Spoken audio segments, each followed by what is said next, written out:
Muy buenas estimados y estimadas, sean bienvenidos a una nueva velada de repaso. Mi nombre es Santiago, estamos otra vez con obligaciones, ya casi llegando al final de este primer bloque. El segundo ya está disponible, próximamente me encamino con el tercero. Y nada, darte la bienvenida una vez más, cafecito en mano, matecito, lo que quieras. Antes de continuar, te voy a dejar un mensaje en pantalla, como siempre, el habitual.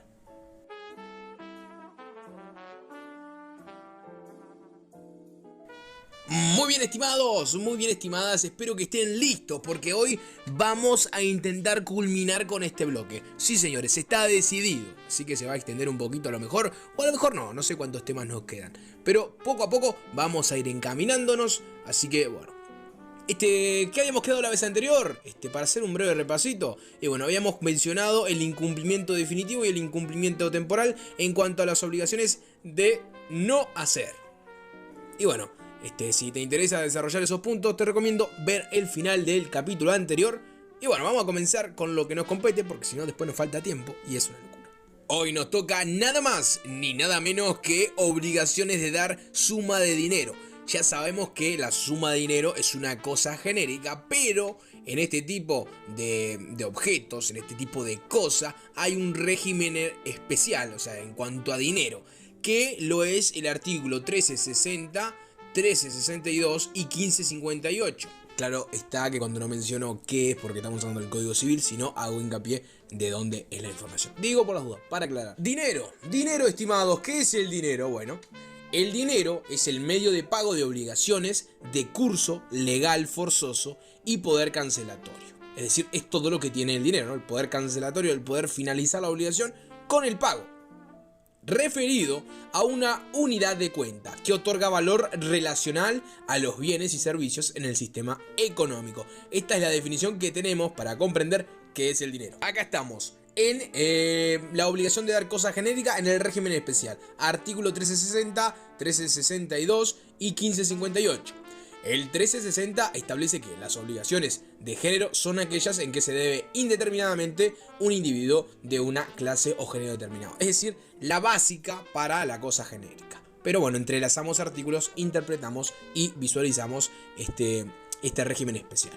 El 1362 establece que la pérdida de algunas cosas del género no extingue la obligación y el acreedor no puede oponerse a que el deudor las enajene o destruya, mientras subsista otras para el cumplimiento de lo que se debe. Es decir, como hablamos de cosas de género, si se pierde, hablando de dinero, si se pierde el dinero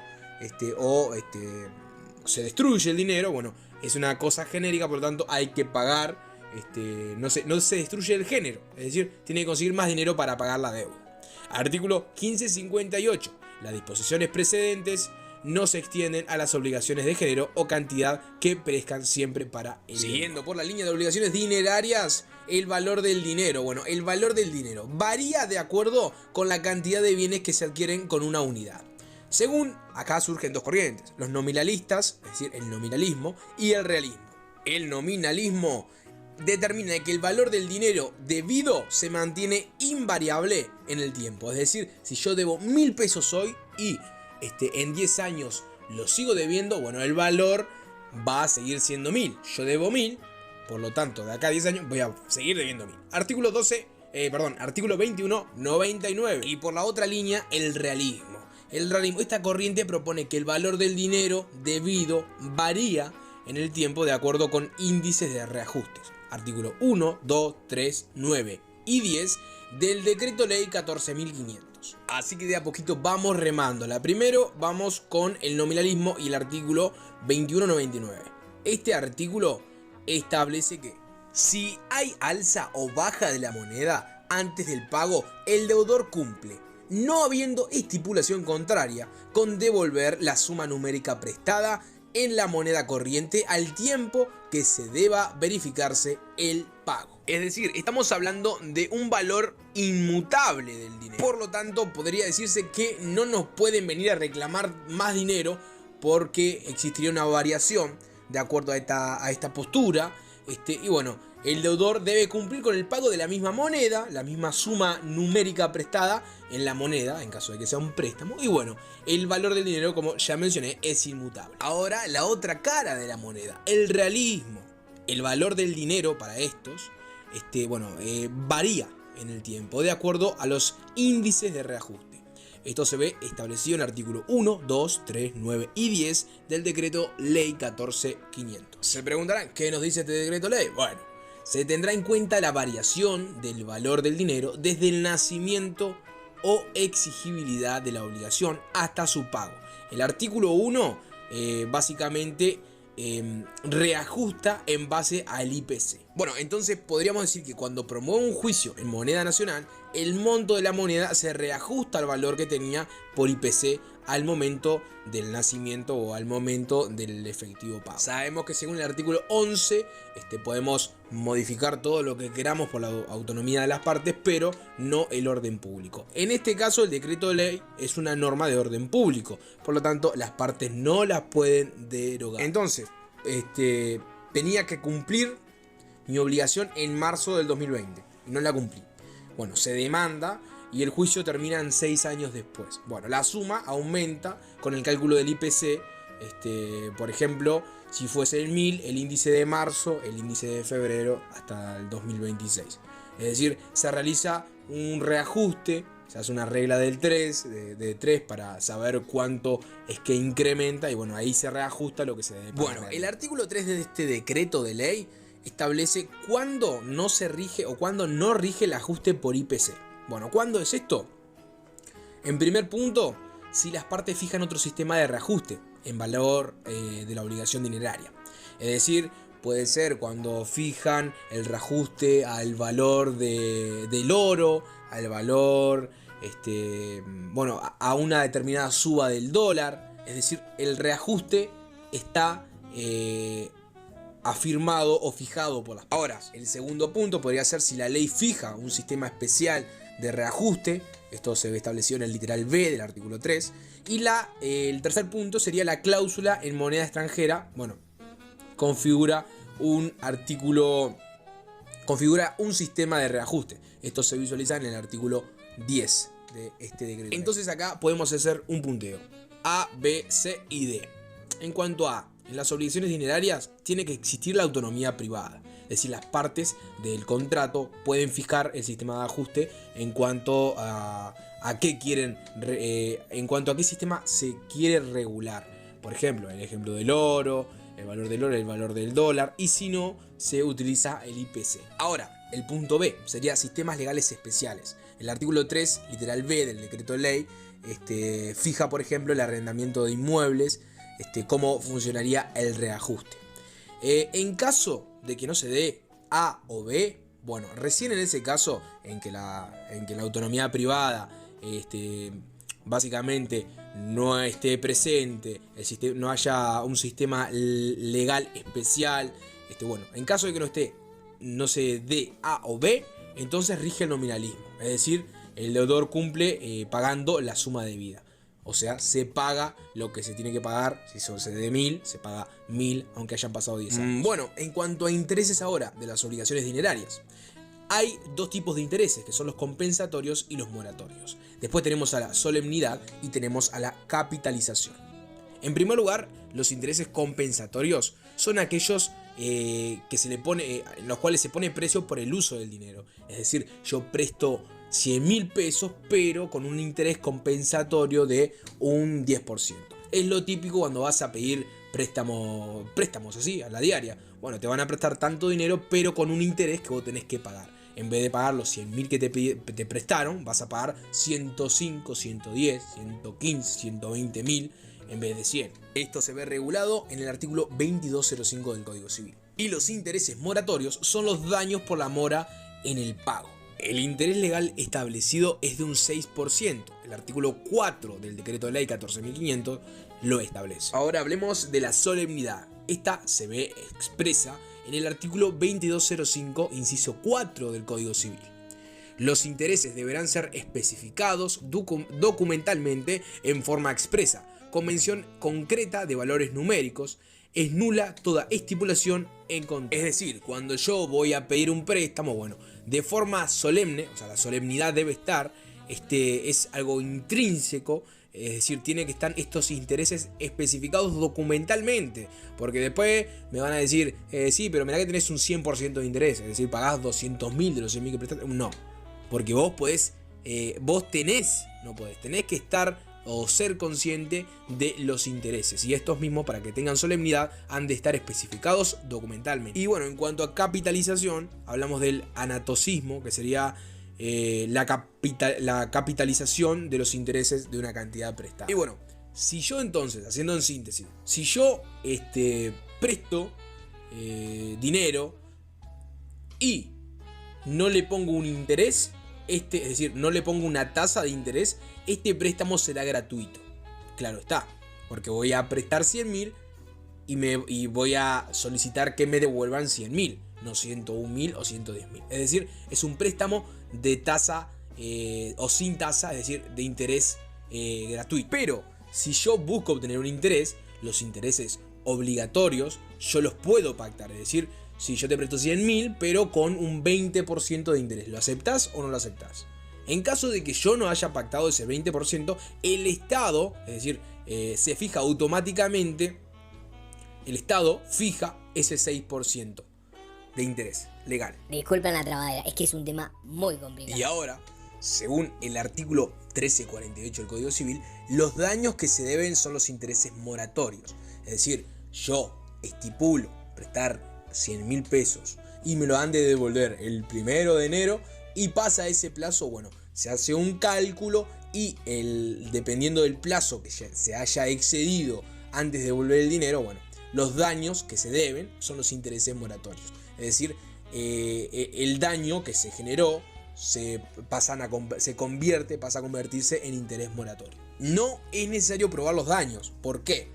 Porque si se pactó el 1 de enero, ya si me causó un daño a mi persona o no, no es necesario probarlo. Porque se pactó que fue el 1 de enero y se pasan del 1 de enero, todos esos días que corren son intereses moratorios. Y hay que tener siempre en cuenta que los intereses se deben desde la demanda. Por eso es muy importante que un buen abogado a la hora de elaborar el contrato, el abogado o el escribano, paute la mora automática. Es decir, después de que se pasa el plazo, se comienza automáticamente la mora. ¿Por qué? Porque si no está pactada la mora automática, podría decirse que la otra persona podría saltarnos con caso fortuito o un hecho fortuito. Por eso es que no se nos ha podido abonar.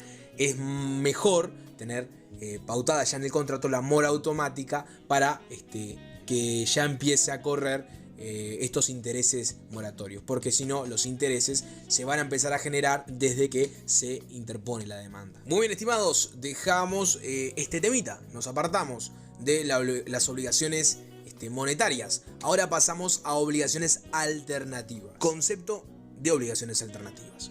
Bueno, las obligaciones alternativas son cuando el deudor se obliga a cumplir con una prestación o con otra. Esto ya más o menos lo vimos con anterioridad, pero debemos realizar un análisis del 1349 de nuestro Código Civil. Podría decirse que subyace en dos líneas. Las obligaciones alternativas en cuanto a completitud del cumplimiento, que se ve expreso en el 1351 del Código Civil, y en cuanto a idoneidad de las prestaciones, que se expresa en el 1352 de nuestro Código Civil. Después vamos a pasar a hablar de la concentración o la elección en el artículo 1350 del Código Civil. Comencemos a desarrollar. Bueno, vamos primero por completitud del cumplimiento, artículo 1351 del Código Civil. Este establece que el deudor puede librarse entregando cualquiera de las dos cosas prometidas, pero no puede obligar al acreedor a recibir parte de una y parte de la otra. O sea, yo me obligo a entregar una camioneta. Yo tengo a mi disposición dos camionetas, una Fiat roja y una Ford azul. Yo puedo cumplir esta obligación entregando la Fiat o entregando la Ford, pero no puedo obligarme, o sea, no puedo cumplir entregando las cuatro ruedas de la Fiat y la carrocería de la Ford. O sea, no tienen nada que ver. O entrego una por completo o entrego la otra. O entrego una parte o entrego la otra. Artículo 1459. El deudor no puede obligar al acreedor a recibir por partes el pago de una deuda, aunque sea divisible.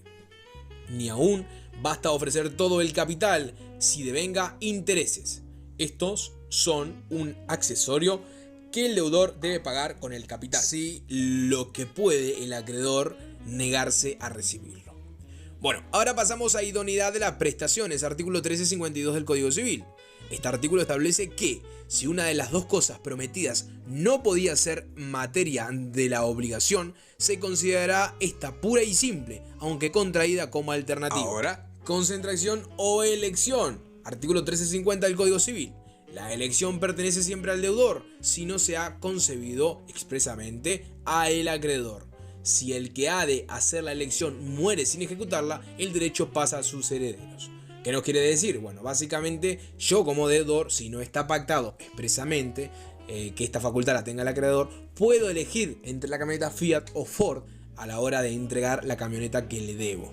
Es decir, es una de mis facultades. Y después agrega que en caso de que yo me muera, mis hijos tienen derecho a elegir qué camioneta entregar, la Fiat o la Ford. Ahora, comentemos los riesgos por imposibilidad del cumplimiento por el caso fortuito en cuanto a estas obligaciones alternativas.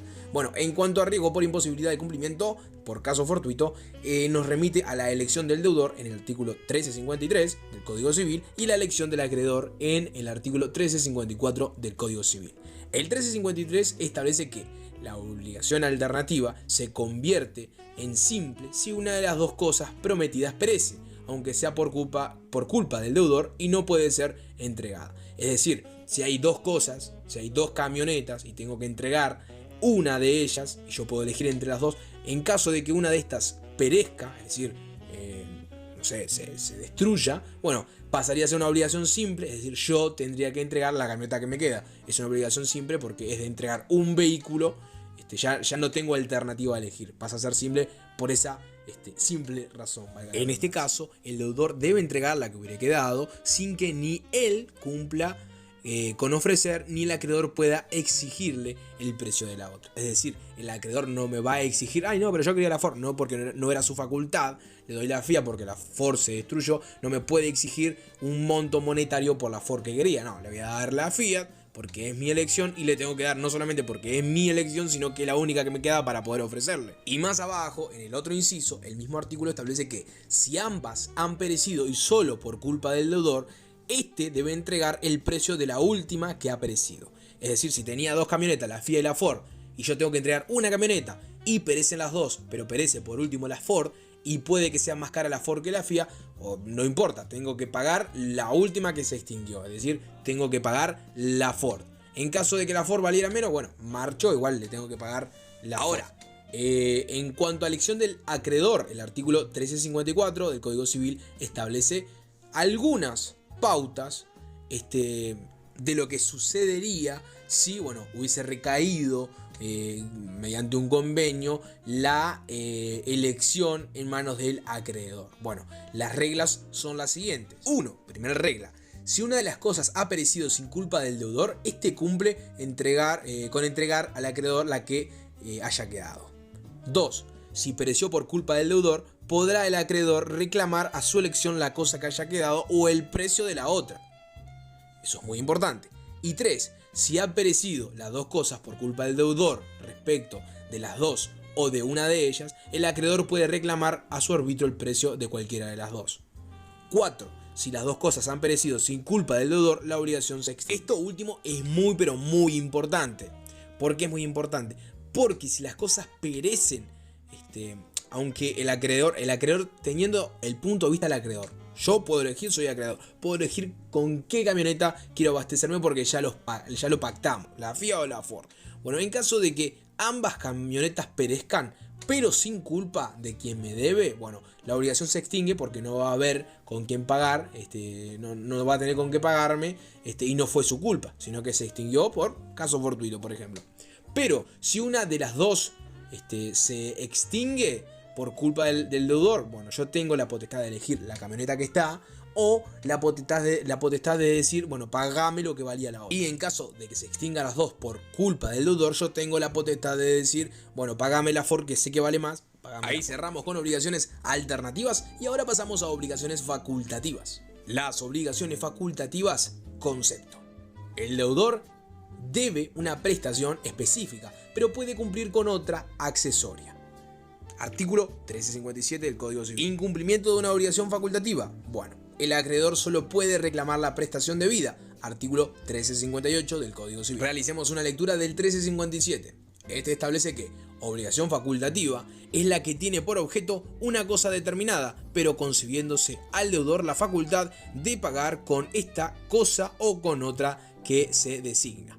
Es decir, las obligaciones facultativas constan en que yo debo una camioneta, pero el acreedor me acepta o me acepta el pago de esa camioneta en base a otro bien. Es decir, yo le ofrezco una propiedad, una casa, decirle, mirá, la camioneta vale tanto, pero de otra forma te puedo pagar esto que te debo con una casa. ¿Te sirve? Si le sirve, bueno, espectacular. Y ahora, en cuanto a incumplimiento, el 1358 establece que la obligación facultativa, el acreedor no tiene derecho para pedir otra cosa que aquella que el deudor es directamente obligado, y si dicha cosa perece sin culpa del deudor antes de haberse constituido en mora, no tiene derecho para pedir cosa alguna. O sea, lo que nos quiere decir es que yo le digo, bueno, mirá, te ofrezco esta casa para pagarte lo que te debo de la camioneta, pero por X o Y motivo se me pinta decirle, no, mirá, no te quiero pagar ahora con la casa, sigo pagándote con la camioneta.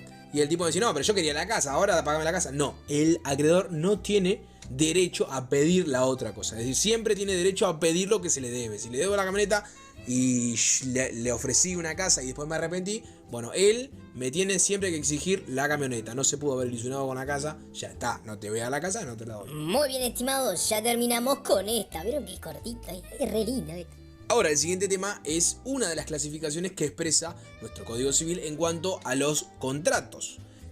Las mismas las extendemos un poco más en el bloque número 2, así que calmate, si ves que te queda alguna duda, puedes remitirte al bloque 2 y vas a la parte de clasificaciones y ahí nos extendemos un poquito más, llevamos un poco más a fondo para que a vos te quede un poquito más claro. Bueno, comenzamos y te tiro el dato de que pueden existir, que haya una pluralidad de sujetos en cualquiera de las partes en una contratación. Es decir, la parte actora o la parte acreedora y la parte activa, ¿no? Y la parte pasiva, que sería el deudor. Bueno, es posible de que haya una pluralidad de sujetos en cualquiera de las dos partes. Es decir, que haya más de un acreedor o más de un deudor. Cuando hablamos de un deudor y de un acreedor, estamos hablando de una obligación simple.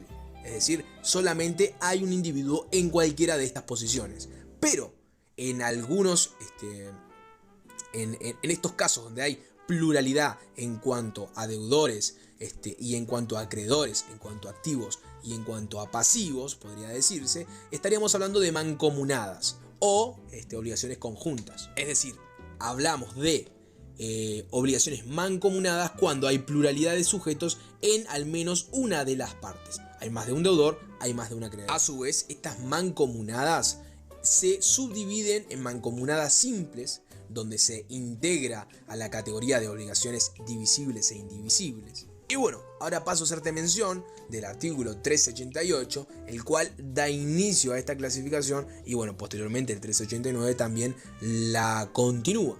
El 1388 establece que en las obligaciones puede haber un solo deudor y un solo acreedor, o más de un deudor o más de un acreedor. Si hubiere más de un deudor o más de un acreedor y una misma cosa fuese el objeto de la obligación, simultáneamente entre ellos la obligación será mancomunada, que también se dice conjunta. Es decir, acá está la definición de mancomunada, está la definición de obligación mancomunada en el 1388. Ahora, el 1389 establece que la obligación mancomunada puede ser simplemente tal o solidaria. Acá sale otra clasificación. Las mancomunadas ya dijimos que se pueden dividir en divisibles e indivisibles, es decir, en la subcategoría. Y las mancomunadas solidarias las pasaremos a comentar un poquito más adelante. Siguiendo la línea del 389, no debiendo solidaridad, los efectos de la obligación mancomunada se regularán con lo ya dispuestos en el artículo 8 del capítulo anterior. Y bueno, acá los invito a recordar en cuanto a cuáles son los elementos de las obligaciones de una contratación. Bueno, ¿te acordaste? Bueno, ahora vamos a hacer hincapié en uno de ellos, que es el objeto.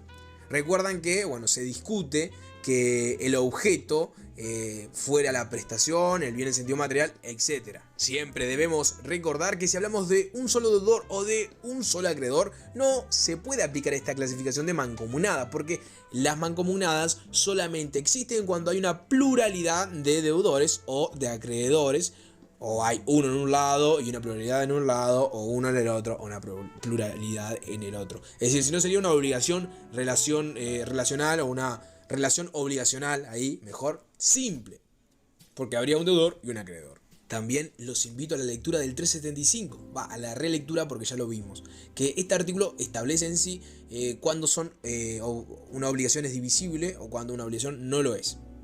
También hablamos, cuando vimos este artículo, de la autonomía de las partes, en cuanto a que las partes pueden pactar que la obligación sea indivisible más allá de que sea divisible por naturaleza.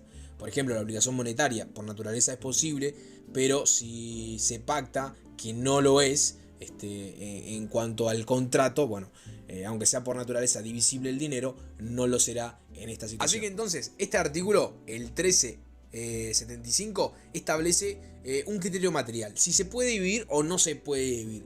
Un auto no lo podemos vender en partes porque va a perder su funcionalidad. Obviamente, a lo mejor le sacamos un precio, pero no va a valer exactamente lo mismo un auto por partes que un auto funcionando de forma entera. Un libro no lo puedo vender por partes, no le puedo arrancar las hojas. Es decir, hablamos de un criterio material. Pero si hablamos en este criterio material, si hay una suma de dinero y hay, por ejemplo, 3 acreedores, y se deben 90.000 pesos, bueno, cada parte debe entregar 30.000 pesos para completar esa totalidad de 90.000, que sería la deuda original. Es decir, nos vamos metiendo poquito a poco en las mancomunadas. Hay 3 deudores y un acreedor. Se deben 90.000 pesos, bueno, los 3 deudores deben dividirse esa deuda y pagarlo de forma exacta, si no está pactado. ¿Por qué digo si no está pactado? Porque bueno, a lo mejor no se pacta exactamente que todos pongan parte del dinero para llegar a esa totalidad. Es decir, uno podría pagar el 80%, el otro un 10% y el otro un 10% de la deuda. Si ellos lo pactaron así, bueno, puede ser que lo puedan pagar así. Pero en caso de que no haya pacto, bueno, la deuda es de 90.000, la idea es que cada deudor tenga que pagar 30.000 a el acreedor. Debemos tener en cuenta que las obligaciones indivisibles tienen muchas semejanzas con la solidaridad, pero también muchas diferencias, por más que sean semejantes, en muchos casos no son iguales. Ahora, yendo a las obligaciones mancomunadas, el 1379 establece que cuando hay más de un acreedor o más de un deudor, bueno, el crédito y la deuda se dividen por partes iguales por derecho. Como comentaba, si se deben 90.000 pesos, los deudores han de pagar, si no está pactado, 30.000 pesos cada uno para completar el total de la deuda. Esto se conoce como el principio de fraccionamiento. ¿Por qué? Porque se fracciona exactamente igual para cada parte deudora. El inciso final del 1379 establece o hace referencia a la insolvencia. En caso de insolvencia, no agrava a los demás deudores, a diferencia de las obligaciones solidarias que vamos a ver más adelante. En el caso de las obligaciones divisibles, no pasa nada, no grava a los otros codeudores, que es una diferencia muy importante. Acá vemos la flexibilidad del crédito. Como tratamos de obligaciones, con obligaciones que son divisibles, el acreedor puede reclamar la parte que le toca y el deudor debe pagar lo que le corresponde. El acreedor no puede reclamar la cuota de otro deudor, de otro codeudor, al mismo deudor. Y esta también es una enorme diferencia en cuanto a las obligaciones solidarias. ¿Por qué? Porque en las solidarias el acreedor puede ir contra uno de los deudores por la totalidad del crédito. Es decir, si 3 deben 90.000, en las solidarias el acreedor puede ir contra uno de ellos y exigirle los 90.000 y debe pagárselos. Obviamente este deudor va a tener una acción contra los otros deudores para obtener el dinero en sí, que aunque debió pagar no le correspondía, no era la parte, por decir así. Si tenía que pagar se tenía que pagar 90 en la totalidad, él, hablando que son 3, tendría que pagar 30.000. Pero en las solidarias el acreedor puede ir por los 90.000 contra uno solo. Ahora, en este caso de las mancomunadas divisibles, hablamos de que el acreedor solamente puede ir contra uno y decirle, bueno, pagame la parte que te toca. Después irá contra otro y le dirá, pagame la parte que te toca. Y así sucesivamente con el posterior deudor. Ahora, en cuanto a la mora es independiente a los otros sujetos. Es decir, se establecen los mecanismos de mora en el 1336, digo por si han de leerlo, han de querer leerlo. Bueno, en cuanto a los mecanismos de intimación judicial, naturaleza de la convención, mora automática, que estos son los mecanismos para intimar a que el deudor cumpla. En este caso de las relaciones divisibles, mancomunadas divisibles, las moras son independientes a cada uno de los deudores. Es decir, no basta con intimar a uno para hacerlo con todos, hay que intimar a cada uno de ellos. Si están cayendo en mora y tengo 3 deudores, bueno, tengo que ir, intimarlo, generar una acción contra el deudor A y después contra el deudor B y contra el deudor C. ¿Por qué? Porque si yo intimo contra solamente uno de ellos, bueno, la mora va a sobrecaer sobre el que intimé, no con los otros. Bueno, principio de integridad de la paga. Este consiste, aunque lo vamos a ver más adelante, en que el acreedor tiene derecho a todo el cumplimiento y no a un cumplimiento fraccionado. Bueno, a su vez subyace el subtítulo o el otro punto, que sería la compensación, en la cual se establece en el 1497. La compensación consiste en que si yo le debo 100 y él me debe 100, bueno, al final nadie se va a deber, porque podemos hacer que básicamente no haya deuda, porque yo no le voy a ir a pagar y él no me va a venir a cobrar, porque sabemos que los dos nos debemos y quedaríamos en cero, es decir, no nos deberíamos nada de esa forma. Pero esto en las relaciones mancomunadas no hace que los otros codeudores dejen de deber. Es decir, si yo le debo 100 a mi acreedor y por parte exacta y mis otros codeudores deben 100, bueno, si yo le debo 100 pero a su vez él también me debía 100, yo y él quedaríamos libres, es decir, básicamente quedaríamos en cero, aunque mis otros codeudores le van a seguir debiendo 100. Ahora, en cuanto a relaciones internas de las relaciones mancomunadas divisibles, bueno, al tratarse de una obligación divisible, al ser la insolvencia independiente de cada deudor, también tiene particularidades. Acá ya entraríamos en terreno de cosa juzgada. Los efectos de la cosa juzgada no se extienden a los demás codeudores o acreedores. Bien, ya habiendo hablado de las obligaciones mancomunadas divisibles e indivisibles, vamos a dar paso a las obligaciones solidarias. Estas obligaciones solidarias están dentro de la clasificación de las obligaciones en cuanto a conjuntas o mancomunadas, porque estamos hablando de que existe una pluralidad de sujetos. El concepto de solidaridad activa se ve en el artículo 1390, inciso 2, y a su vez el mismo otorga derecho a cada acreedor de exigir la totalidad de la deuda. Y el concepto de solidaridad pasiva lo vemos en el artículo 1390, inciso 3, y a su vez visualizamos que la obligación de cada deudor de pagar la totalidad de la prestación existe. O sea, prácticamente lo mismo, es pararnos del lado del acreedor o del lado del deudor. Desde el acreedor en el 1390, inciso 2, y desde el deudor en la solidaridad pasiva desde el 1390, inciso 3. Por lo tanto, en síntesis, podría decirse que el acreedor tiene derecho a exigir la totalidad de la deuda y el deudor tiene la obligación, o cualquiera de los codeudores tiene la obligación de pagar la totalidad de la deuda. Ahora, en cuanto a regulación general, ha de declararse inequívocamente, bueno, en el artículo 1397 lo expresa, que no es necesario que se utilice la expresión solidaria a la hora de establecer la obligación. Y bueno, en cuanto a fundamento de la solidaridad, debe haber una misma comunidad de fines entre acreedores y deudores.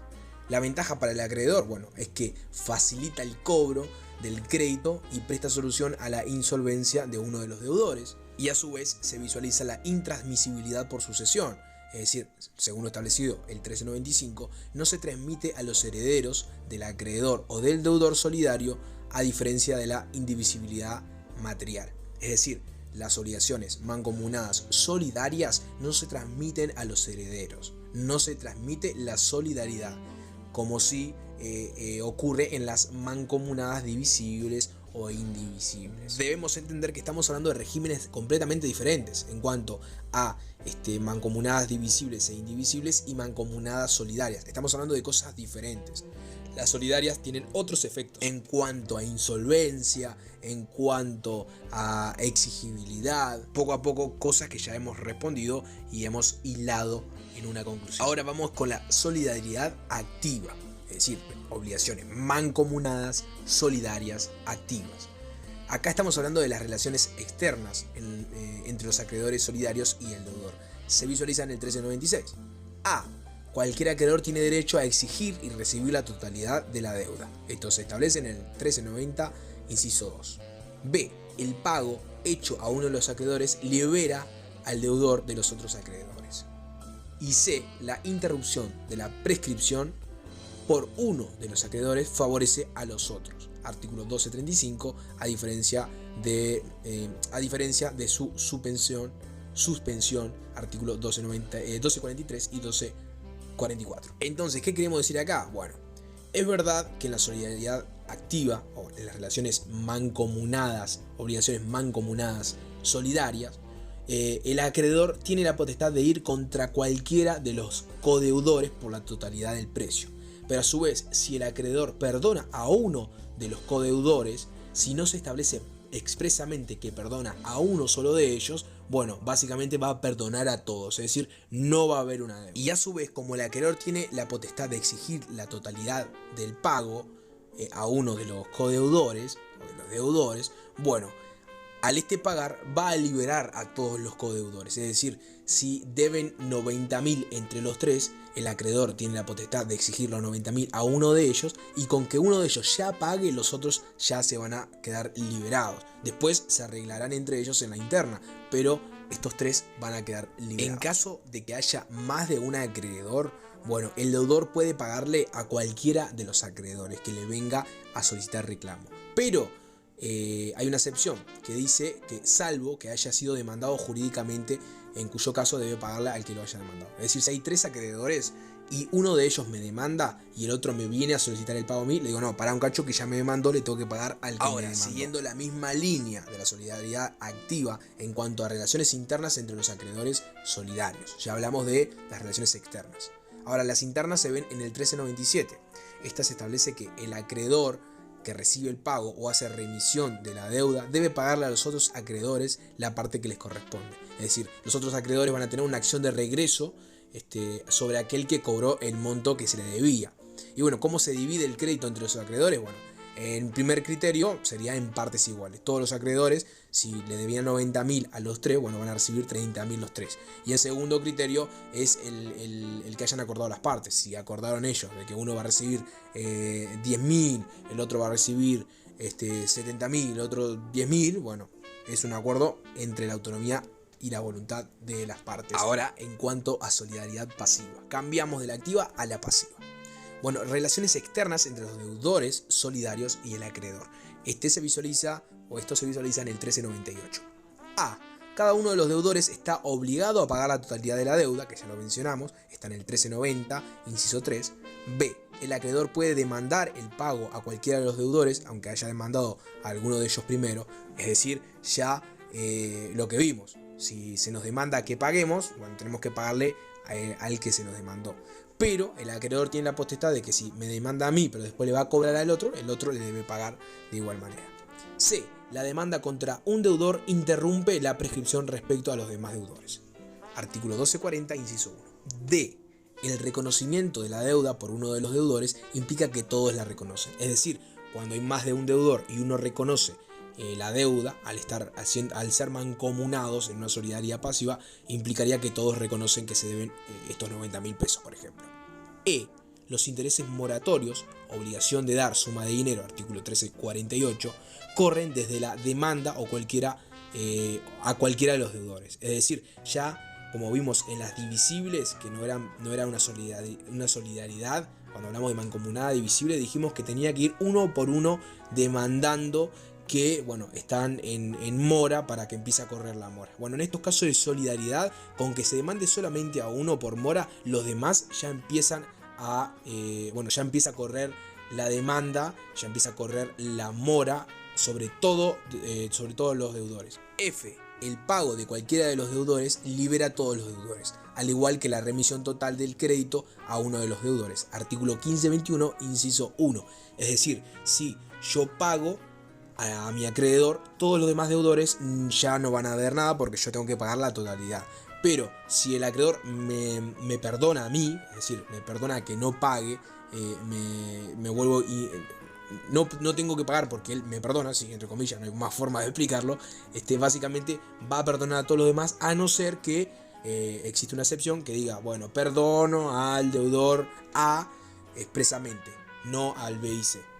Ahora, si se quiere cobrarle a un deudor, pero en vez de pagar la totalidad de lo debido, es decir, los 90.000 pesos, puede pagar 80.000 pesos, bueno, el acreedor puede demandar a los otros deudores, es decir, al deudor B o al deudor C, por el total de la deuda, es decir, por los 10.000 que estarían faltando. El plazo de prescripción es de 10 años en cuanto a estas obligaciones. El artículo 2040 del Código Civil lo expresa. Ahora, en cuanto a relaciones internas, ya hablamos de que existen solidaridad activa y pasiva, que fueron las que vimos mencionando. Bueno, de la solidaridad pasiva subyacen otra clasificación, la solidaridad pasiva perfecta y la solidaridad pasiva imperfecta. Todo esto en cuanto a relaciones internas entre los deudores solidarios. Artículo 1404. Bueno, en cuanto a la solidaridad pasiva perfecta, bueno, la acción de regreso del deudor que pagó al acreedor respecto a los otros deudores por la parte que cada uno le corresponde, ya entraría en cosa juzgada, es decir, artículo 218 numeral 2 del CGP, Código General de Proceso. Si no hay pacto de la deuda, se divide por partes iguales. Y la insolvencia de uno de los deudores grava a todos los deudores, diferencia con las divisibles. Esto es una diferencia grandísima. Bueno, en síntesis, ¿qué queremos decir con esto? Bueno, el deudor que paga la totalidad al acreedor tiene una acción, una acción de regreso contra los otros deudores. Es decir, si se debía 90 y no está pactado una división, una división que hayan elegido los codeudores, se va a regir el principio de fraccionamiento, es decir, que todos, en caso de que sean 90, paguen 30.000 pesos cada uno. Bueno, en caso de que uno de ellos tuvo que pagar los 90, bueno, tiene una acción de regreso contra los otros dos. Es decir, le van a dar su parte, 30.000 y 30.000. Él ya pagó sus 30. Por lo tanto, va a recibir los 60.000 pesos que no tenía que haber pagado. Ahora hablemos de la insolvencia. ¿Qué es la insolvencia? La insolvencia es cuando uno de los deudores no puede pagar. Ya sabemos que en la solidaridad, cuando el acreedor viene por el pago, va a venir por la totalidad. Ahora, visualicemos un ejemplo. Hay 3 deudores, A, B y C. Estos deben pagar 9.000 pesos. Viene el acreedor, le cobra a A. A paga los 9.000 pesos en total. Ahora tiene una acción contra B y contra C. En caso de que B sea insolvente, o sea, B no pueda pagarle los 3.000 que le tiene que devolver, y C sí pueda, bueno, ¿qué es lo que va a pasar? A va a tener que cargar, en vez de con 3.000, que fue lo que ya pagó, debe cargar la mitad de lo que no puede pagar B. Es decir, en vez de descontarle en vez de descontarle 3.000, va a descontarle 4.500. Igual el dinero ya está pago, pero no va a recibir esos 3.000 por parte de B, sino que C va a tener que pagarle 4.500, es decir, la mitad de lo que no pudo pagar B. Espero haber sido lo más claro posible. Lo que quise decir al fin y al cabo es que si B no tiene con qué devolverle a A, C va a tener que pagar la mitad de lo que le debe B a A. Y a A, que ya le tocaba pagar 3.000, en vez de 3.000 va a tener que poner la espaldita y bancarse 4.500. Acá hay una diferencia en cuanto a las mancomunadas divisibles. O sea, en caso de las divisibles, cuando el acreedor no puede ir por todo contra un deudor, es decir, va a ir parte por parte a cobrar, en las divisibles, en este caso que no son solidarias, son mancomunadas divisibles, solo en este caso el acreedor va a soportar la insolvencia de uno. Es decir, va a ir a cobrarle a A, le va a pagar los 3.000 pesos. Va a ir a cobrarle a B y se va a encontrar con que B no puede pagarle porque no tiene dinero. Bueno, se va a tener que callar la boca, va a tener que ser musa y va a tener que ir a cobrar la C solamente 3.000. Por lo tanto, en vez de recibir 9.000, va a recibir 6.000, la parte de A y la parte de B. El acreedor va a soportar con su espaldita el daño, se podría decir, la insolvencia de B. Ahora hablemos de la solidaridad pasiva imperfecta. Ya estamos cerca, ya terminamos. Concepto. A diferencia de la solidaridad pasiva perfecta, en la solidaridad pasiva imperfecta existen no solo deudores interesados, sino que también deudores no interesados. Los deudores interesados son quienes van a obtener una utilidad del negocio. Y los deudores no interesados son quienes no van a obtener una utilidad del negocio. Te pongo un ejemplo para que te quede claro. 2 hermanos van al banco, van a solicitar un préstamo. Estos se van a obligar de forma mancomunada en una solidaridad, es decir, 2 deudores y un acreedor que sería el banco. Ahora, en la solidaridad pasiva imperfecta existen deudores que son interesados y deudores que no. Es decir, los 2 hermanos fueron porque uno de los hermanos, Joaquín por ejemplo, quiere construir su casa y el otro hermano le va a salir de fiador, por ejemplo, se va a obligar en esta solidaridad pasiva imperfecta, se va a obligar en esta solidaridad para que a su hermano, Jorge, le ofrezcan o le puedan dar el préstamo para construir su casa. Es decir, Jorge va a tener interés porque su casa se va a construir en base a ese préstamo. Pero su hermano, el que lo va a acompañar y se va a meter como fiador, solamente va a estar en este carácter para apoyar a su hermano. Es decir, no tiene un interés, no va a obtener una utilidad de este negocio. Ahí tenemos a los deudores interesados, o mejor dicho, al deudor interesado y al deudor no interesado. Entonces, una pregunta de parcial podría ser: ¿cómo se diferencia la solidaridad pasiva perfecta y la solidaridad imperfecta en cuanto a las relaciones internas? Bueno, esta podría ser una posible pregunta. Ya sabemos entonces que la solidaridad pasiva perfecta son todos interesados y en la imperfecta hay uno de los deudores que no es interesado. Y a su vez, este no interés tiene sus efectos. Por ejemplo, en cuanto a las relaciones internas entre los deudores solidarios, artículo 1405, si paga el deudor interesado, no obtiene acción de regreso contra el deudor no interesado. Es decir, Jorge, quien era el que iba a adquirir el préstamo para construir su casa, no tiene, mejor dicho, acciones contra su hermano que no estaba interesado. Es decir, si le vino el acreedor a cobrar los 90.000 pesos que sacó para hacer su casa, él no va a poder reclamarle a su hermano que solamente fue a hacerle el do y poner el cuerpo para que le dieran el préstamo. O sea, no tiene lógica. Y claro está, que si van contra el hermano que no estaba interesado, es decir, que no va a sacar provecho, no va a sacar utilidad de ese préstamo, este hermano sí tiene acción de regreso contra el hermano sí interesado. Y bueno, estimados, después de 40 y largos minutos ya muy extensos, terminamos con el primer bloque. Sí, un aplauso. Damas, caballeros, espero hayan disfrutado de mi compañía, como siempre. Y nos vemos ahora en el tercer bloque, ya lo vamos a desarrollar. Un saludo, se me cuidan y bueno, a estudiar.